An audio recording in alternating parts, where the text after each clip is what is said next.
Что мы читаем нашим детям на ночь? Все ли так ладно в тридевятом королевстве? И на каких основаниях лисица живет в лубяной избушке? Если у вас нет судимости, это не ваша заслуга, это наша недоработка.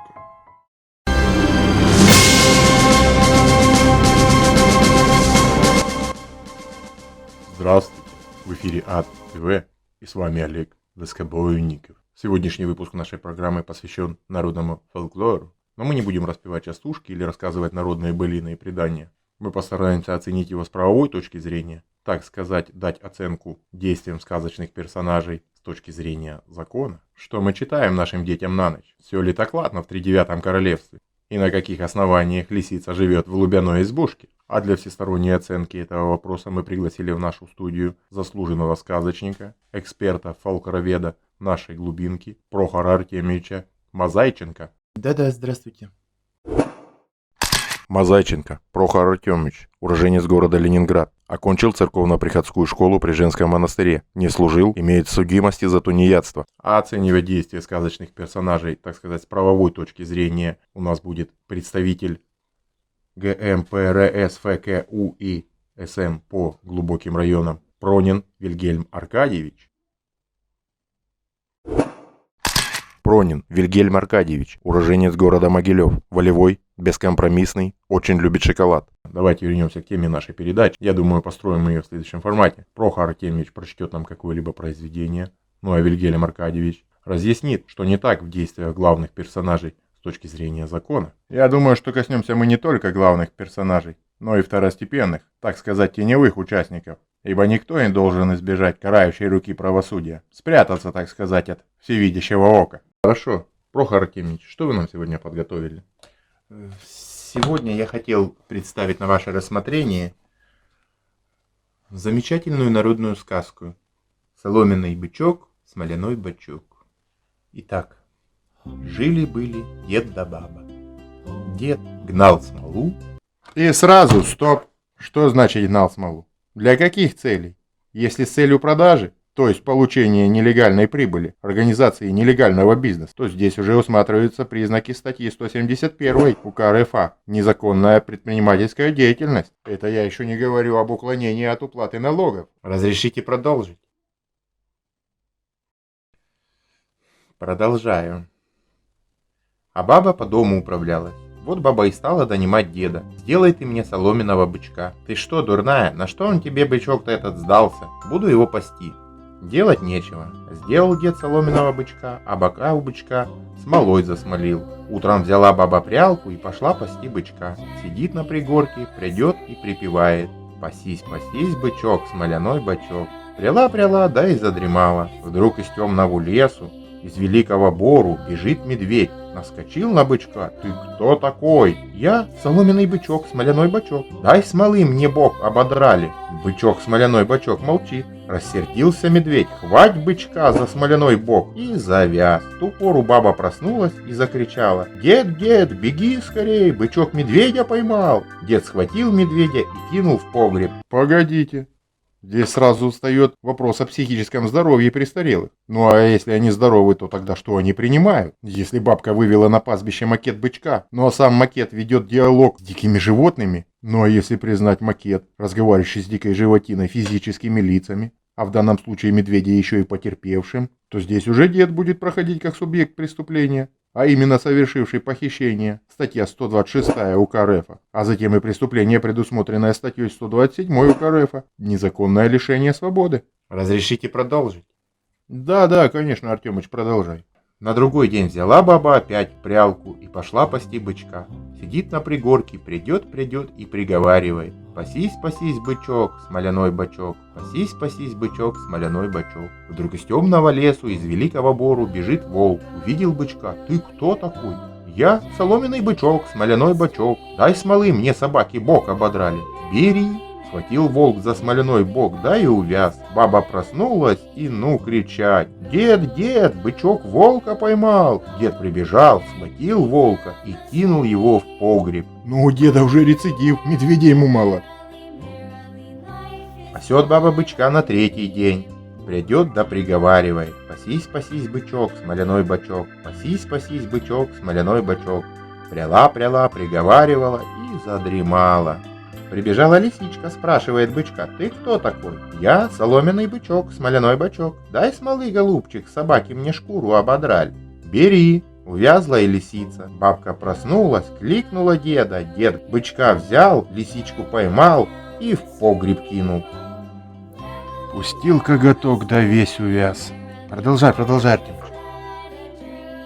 Вот их сколько набралось. Сидит возле погреба дед, нож точит, а сам приговаривает: «Славная у медведя шкура, теплая, знатный тулуп будет». Медведь услыхал, испугался.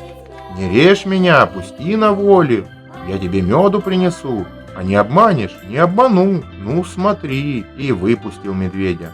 Ну вот, дед уже и занялся вымогательством с угрозой физической расправы, а это уже статья 163 УК РФ.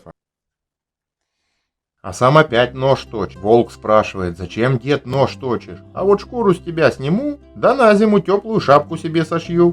Отпусти меня, я тебе овечку пригоню. Ну смотри, не обмани только». И волка выпустил на волю и снова принялся точить нож. «Скажи, дед, дедуся, зачем ты нож точишь?» спрашивает из-за двери лисичка. «У тебя хорошая шкурка», отвечает дед. «Теплый воротник моей старухи выйдет». «Ой, не снимай с меня шкурки, я тебе кур и уток и гусей пригоню. Но смотри, не обмани». И лисичку выпустил.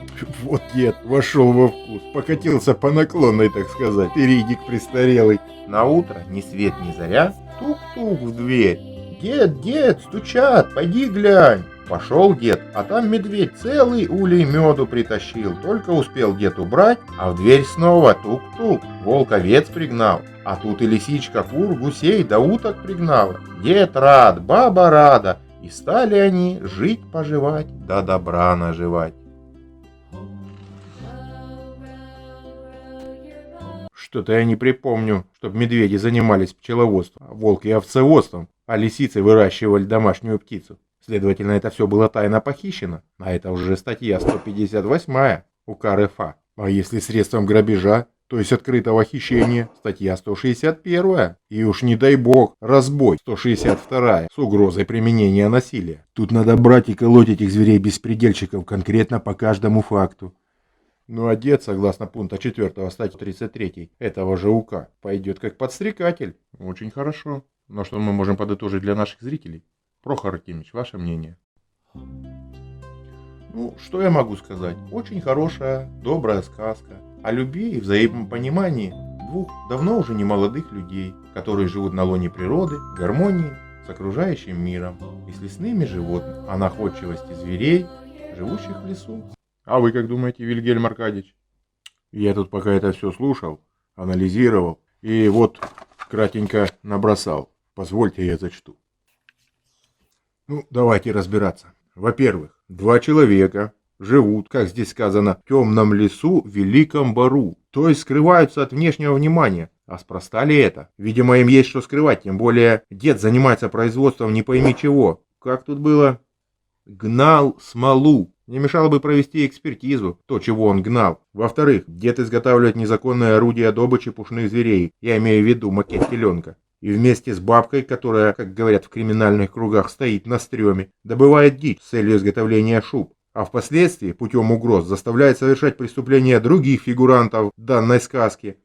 Тот еще криминальный дуэте, престарелые Бонни и Клайд, так сказать. И, кстати, не мешало бы установить личности этих стариков, проверить их на причастность к ранее совершенным преступлениям. А звери, кого не возьми, сплошь криминальный элемент. Приглянулся бычок, хвать его за бочок. А после освобождения нет, чтобы обратиться в правоохранительные органы с соответствующим заявлением о совершении в отношении них преступления. Что они делают? Правильно, уже сами идут совершать преступления. И заметьте, не менее тяжкие. По итогу сказки получается, что более коварное зло в лице деда с бабкой побеждает менее умное зло в лице лесных зверей. Это, простите, что? Пропаганда чего? Будь хитрей, и закон тебе не писан. Плевать на уголовный кодекс. И вообще, я не понимаю, как такое криминальное чтиво можно преподносить нашим детям. Ведь якобы положительные фигуранты нарушают половину нашего уголовного кодекса. И это только то, что описано в этом небольшом произведении. А если копнуть глубже и повнимательней присмотреться,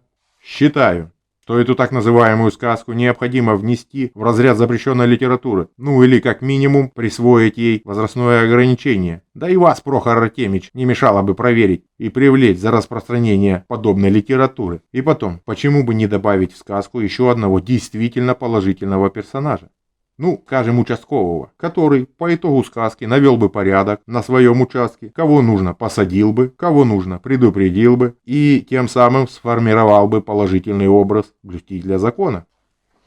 У меня все. Большое спасибо, Вильгельм Аркадьевич, за столь развернутый анализ. А я напомню, что сегодня мы разбирали всего лишь одну сказку о соломенном бычке. И если вам понравился формат данной передачи, прошу оставлять свои отзывы прямо под этим видео. И не забывайте нажать кнопку подписаться и колокольчик, чтобы не пропустить следующие выпуски. А на этом у нас все. Спасибо за внимание.